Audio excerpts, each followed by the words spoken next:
नो विष्णुरुक्रमः नमो ब्रह्मणे नमस्ते वायो त्वमेव प्रत्यक्षं ब्रह्मासि त्वमेव प्रत्यक्षं ब्रह्म वदिष्यामि कृतं वदिष्यामि सत्यं वदिष्यामि तन्मामवतु तद्भक्तारमवतु शिष्यां याज्ञास्यामः मात्राबलं सावसन्धानः इत्युक्तशिष्याध्यायः सहनौ ब्रह्मवर्चसम् अभिकरणेषु अधिलोकमधिज्योतिषमधिविद्यमधिप्रजमध्यात्मम् रामदाससंहिता इत्यादक्षते अत्रादिलोकम् रूपम् गौरोत्तररूपम् आकाशस्सन्धिः वायुः सन्धानम् इत्यदिलोकम् अदादिज्योतिषम् विद्यम् आचार्यपूर्वरूपम् अन्देवारुत्तररूपम् विद्यागन्धिः प्रवचनम् सन्धानम् इत्यादिविद्यम् अदादिप्रजम् सन्धानम् इत्यदिप्रजम् अदाध्यात्मम् अदराहणपूर्वरूपम् उत्तरागणरुत्तररूपम् वाक्सन्धिः दिक्वासन्धानम् इत्यधिता व्याख्यादा वेद अन्ध्रीयते प्रजया छन्दसां वृषभो विश्वरूपः छन्दोऽज्ञो नमृजा सम्बभूव समेन्द्रो मेधया स्पृणोति अमुदस्य देवधारणो भूयासं शरीरं मे आत्मनगवासागं दिवमकावस्य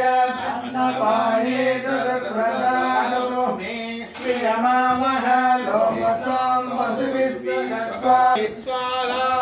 श्रेयान्मस्य सोसानि स्वाहा प्रविशानि स्वाहा समाभग प्रविश स्वाहा तस्मिन् सहस्रशाके निभगावं त्वयि मृजे स्वाहा यदा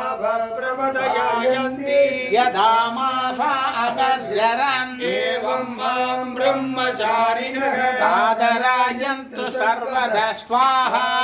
प्रतिवीसोऽसि प्रमापायि प्रमापत्यत्वा भूर्भुवस्सु वरिति मायेताक्षिस्रो व्याहृदयः मुखस्मैतान् चतुर्थे महासमस्य प्रवेदयते ब्रह्म आत्माङ्गान्यन्या देवता भूरिदिवायं लोकः वैद्यन्तरिक्षं सुवरित्यसौ लोकः इत्यादित्यः आदित्येन वावसर्गे महीयन्ते चन्द्रमसा वाव सर्वाणि ज्योतिगुंसि महीयन्ते भुव इति सामानि मह इति ब्रह्म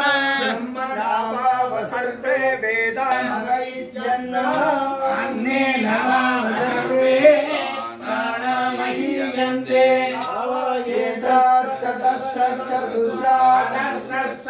श्रोव्याहृदयः आयो वेद ब्रह्म हिरण्मयः अन्तरेण तालुके इवावलम्बते नक्षत्राणि आपवोषधयो वनस्पतय आकाश आत्मा ब्रह्मणो तत्कर्म मातुं सद्गुष्णावास्ति मध्या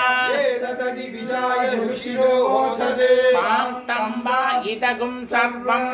वाक्तेनैव मां दग्स्पृणोतीति ओमिति ओमिति सामानि गायन्ते ओमिति शस्त्राणि सपुंसन्ति ओमित्यत्पर्यप्रतिगृह्णाति ओमिति ब्रह्मा असौते स्वाध्याय प्रवचने च मानुषञ्च स्वाध्याय प्रवचने च द्रविणं सुमेध अमृतोचितः